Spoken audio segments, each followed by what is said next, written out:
பங்காளி, நம்ம ஜாதி ஜனத்திலேயே லொள்ளு எகத்தால உனக்கு ரொம்ப ஜாஸ்தியா. என்னமோ எங்களை விட 4 எடுத்து கூட படிச்சுட்டாங்கிறதுக்காக புல்லட்ல வேஸ்ட் காய போட்டு வர்றீங்க. யார் வேட்டி? ஐயோ பங்காளி, அப்பா பின்னாடி உட்கார்ந்துருந்தாரு. வேட்டியை விட்டு இறங்கி எங்க ஓடினாரு? உளுந்திருப்பாரு நினைக்கிறேன். நோ நோ, இதை நம்பவே மாட்டேன். மர்டர், திட்டமிட்ட மர்டர். மர்டர் கோ. பங்காளி, நோ மிஸ்டர் தங்கவேலு, இவர் அரெஸ்ட். கடமைக்கு முன்னால பாசம் தோத்து போச்சு. தோத்து போச்சுடா, தோத்தே போச்சு. பெத்த தகப்பனைய பின்னால உட்கார வச்சு நீ கொலை பண்ணிருக்க. ஏய், விலங்கெடுத்து மாட்டு. நானும் தனியா கேஸ் முடிச்சு ரொம்ப நாள். யாரது?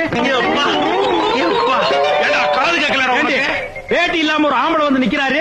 என்னடி கெக்கல புக்கல சிரிப்பு வேண்டி இருக்கு. வாங்கடி. ஏண்டா, உங்களுக்கு கொஞ்சமாவது பொறுப்பு இருக்குதா? 12 ஃபைல் பெண்டிங்ல இருக்குது. 10 கேஸ் வாய்தா வாங்கணும். ரைட்டர ஃபைல் எடுத்து உள்ளவா. பாத்தியா இம்சியா? பங்காளி, இனிமே உங்க ஒப்ப இந்த ஸ்டேஷனுக்குள்ள வந்தா 3 ஸ்டார் கூட பார்க்க மாட்டேன். தூக்கி போட்டு வாயிலே மிதிச்சு விடுவேன்.